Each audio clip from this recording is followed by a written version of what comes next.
বার্ধক্য পিছিয়ে দেবে ভিটামিন ডি, বাড়বে আয়ু, কিভাবে সম্ভব? এমনই দাবি কিন্তু গবেষকদের।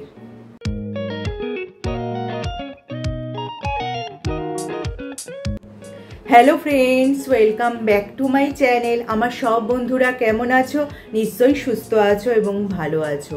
আমরা সবাই কিন্তু বুড়ো হতে বা বৃদ্ধ হতে চাই না, কিন্তু প্রকৃতির নিয়মেই আমাদের বয়স বাড়ছে এবং বার্ধক্যের দোরগোড়ায় আমরা পৌঁছে যাচ্ছি। অনেকেই তো অ্যান্টি এজিং নানা ক্রিম বা থেরাপির সাহায্যে বয়সকে লুকানোর চেষ্টা করছে, কিন্তু সারা বিশ্ব জুড়ে গবেষকরা গবেষণা করে চলেছে এই বার্ধক্যকে কিভাবে ঠেকানো সম্ভব। তোমরা শুনলে অবাক হবে, ভিটামিন ডি এর কিছু গুণ লুকিয়ে আছে যার সাহায্যে কিন্তু আমরা বার্ধক্যকে অনেকটাই রোধ করতে পারি। কিভাবে সেটা সম্ভব সেই বিষয়ে কিন্তু আজকে আমার ভিডিওটা। চলো তাহলে ভিডিওটা শুরু করা যাক। এবার আসা যাক যে ভিটামিন ডি আমাদের বয়স কমাবে কিভাবে। আমেরিকার এক গবেষণাপত্রে প্রকাশিত হয়েছে, ভিটামিন ডি তোমরা যেভাবেই শরীরে প্রবেশ করাও না কেন, তা খাবারের মাধ্যমে হোক, কোনো সাপ্লিমেন্টের মাধ্যমে হোক বা সূর্যালোকের মাধ্যমে হোক না কেন, সেটা কিন্তু আমাদের শরীরের জন্য খুবই গুরুত্বপূর্ণ। ভিটামিন ডি যে শুধু আমাদের হাড়ের স্বাস্থ্য ভালো রাখে তা নয়, প্রদাহ কমাতে সাহায্য করে, তার পাশাপাশি রোগ প্রতিরোধী কোষগুলিকে সক্রিয় করে তোলে। তাই ভিটামিন ডি কিন্তু আমাদের শরীরের জন্য খুবই গুরুত্বপূর্ণ। শারীরবৃত্তীয় ক্ষেত্রে এই ভিটামিন নানা রোগ ভোগের ঝুঁকি যেমন কমায়, তেমনি কিন্তু আমাদের কোষের পুনরুজ্জীবনেও কিন্তু এর ভূমিকা রয়েছে। এবার আসা যাক ভিটামিন ডি বয়স কমাবে কিভাবে। আমেরিকার এক গবেষণাপত্রে প্রকাশিত হয়েছে, ভিটামিন ডি খাবার থেকে হোক, রোদ থেকে বা সাপ্লিমেন্ট হিসাবে যেভাবেই শরীরে ঢুকুক না কেন, তা যদি নির্ধারিত মাত্রায় থাকে তাহলে বার্ধক্য পৌঁছানোর সময়টাকে আরেকটু পিছিয়ে দেওয়া সম্ভব। এটি এমন একটি ভিটামিন যা শরীরে অনেক গুরুত্বপূর্ণ প্রক্রিয়াকে নিয়ন্ত্রণ করে। কেবল হাড়ের স্বাস্থ্য ভালো রাখে তা নয়, প্রদাহ কমানো, রোগ প্রতিরোধী কোষগুলিকে সক্রিয় করে তোলে এবং ক্রনিক রোগের ঝুঁকি কমানো সহ নানা কাজ রয়েছে তার।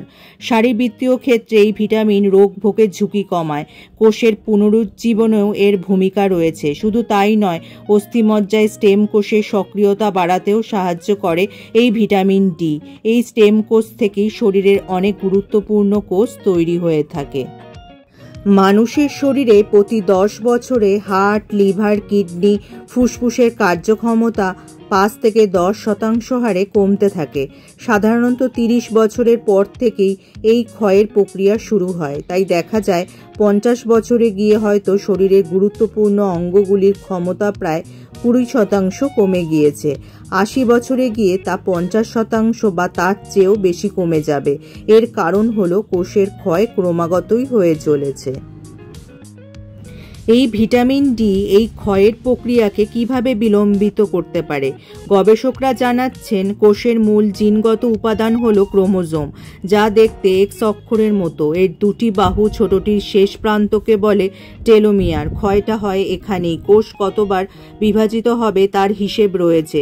যখন বিভাজন প্রক্রিয়া একেবারেই বন্ধ হয়ে যাবে, তখনই কোষের মৃত্যু হবে। এই প্রক্রিয়াকেই পিছিয়ে দিতে পারে ভিটামিন ডি। তবে তার জন্য দিনে 2000 IU ভিটামিন D3 শরীরে যেতে হবে।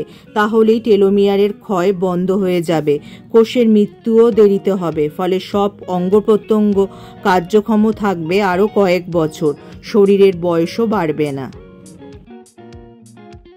এক্ষেত্রে আমেরিকার চিকিৎসকরা বলছেন, শুধু ভিটামিন ডি খেলেই কিন্তু যৌবন ধরে রাখা সম্ভব নয়। তার পাশাপাশি আমাদের শরীরচর্চা করতে হবে, পুষ্টিকর খাবার দাবার খেতে হবে, তবেই কিন্তু যৌবনকে ধরে রাখা সম্ভব হবে। আর কম বয়স থেকেই জীবনকে যদি নিয়মের মধ্যে বেঁধে রাখা সম্ভব হয়, তাহলে কিন্তু শরীর থাকবে সচল এবং অনেক দিন পর্যন্ত তোমরা সুস্থও থাকবে। তাহলে দেখে নিলে তো এই ভিটামিন ডির কত উপকার। এখন থেকে কিন্তু তোমরা তোমাদের ডায়েটে ভিটামিন ডি সম্পন্ন খাবার দাবার রেখো। আর অবশ্যই সেক্ষেত্রে যদি সাপ্লিমেন্ট নিতে হয়, চিকিৎসকের পরামর্শ নিয়ে তবেই খাবে। আজকে যদি ভিডিওটা তোমাদের একটু হলেও কাজে আসে বা উপকারে আসে, লাইক আর শেয়ার করে দিতে একদমই ভুলো না।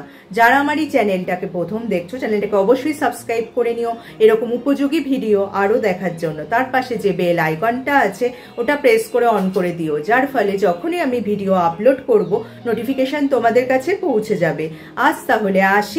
আবার দেখা হবে আগামী পর্বে।